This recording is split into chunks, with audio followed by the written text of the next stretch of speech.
Welcome back. You're watching the second half of World News Today. I'm Randolf Jamias, and to start off, residents living under Guatemala's Fuego volcano filled local emergency shelters after they were evacuated from their homes on Thursday, just hours after the massive volcano erupted, spewing smoke and ash into the sky. Red Cross officials and volunteers were called in to help families settle into temporary shelter at a local school in the Santa Lucia, Guapa municipality. According to authorities, some 8,000 people have been evacuated, and an additional 23,000 are awaiting evacuation in towns surrounding the massive volcano. Guatemala's emergency agency reported that volcano southwest of the capital Guatemala City erupted early Thursday afternoon, sending a cloud of ash 1 kilometer above the crater. In the same region, 8 provinces in Ecuador, including the capital city of Quito, were placed on orange alert after thousands of hectares of farmlands were ravaged by intense forest fires that authorities suspect were set by arsonists. According to fire officials, the worst hit area has been Quito, where authorities reported 33 separate fires. Military helicopters dumped water to try to extinguish the fires, which are at risk for spreading further due to strong winds. Authorities are concerned that using water could also worsen the drought in some areas, so they believe most of the fires were set by arsonists and have offered a reward for information leading to their capture. Meanwhile, floods across Nigeria have killed 137 people and displaced more than 30,000 since the beginning of July, the local Red Cross have said. Over 2,000 houses were said to have been destroyed by the floods in central Nigeria, Makurdi, leaving many residents homeless. Residents of the state could be seen moving their properties and heading out of town to other neighboring villages as they are scared the situation could worsen. The floods have paralyzed business and farming activities in the region, having drastic impact on those living close to the river Benue.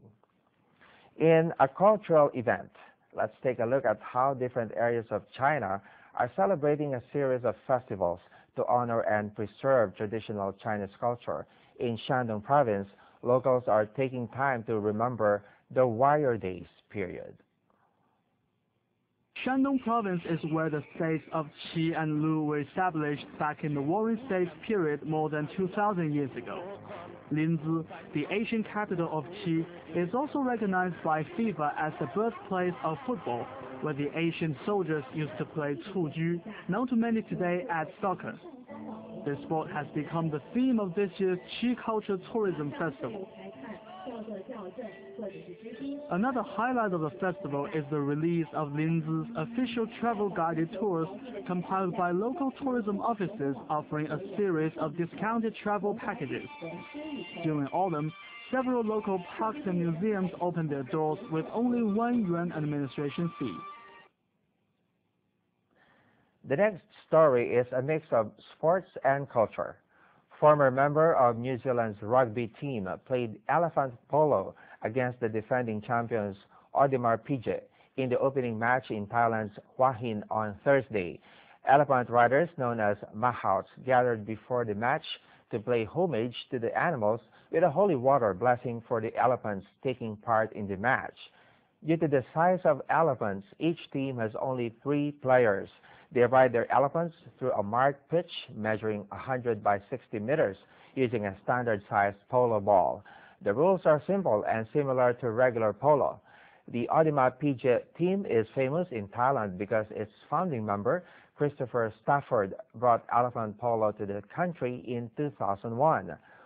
Former All Blacks team member Charles Richelman said the game turned out to be harder than he thought.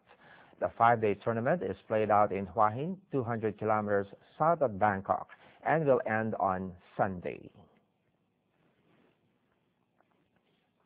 And finally, in golf, defending champion Yanni Cheng was in the hunt for the Women's British Open after a solid opening day, as So Yor Ryu and Heiji Kang headed the field at Royal Liverpool.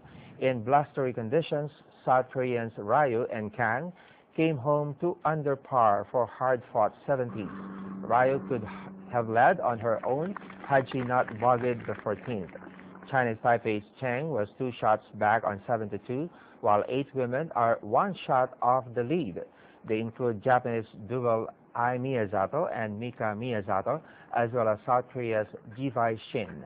New Zealander Lydia Ko fired a respectable 7-2 to sit 2 shots back, while American Paula Creamer is a further shot behind on 73.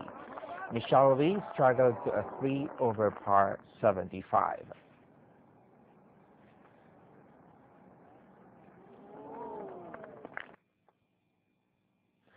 That's all we have for today on the World News. From Myanmar International, I'm Randolf, saying thank you and hope to see you next time.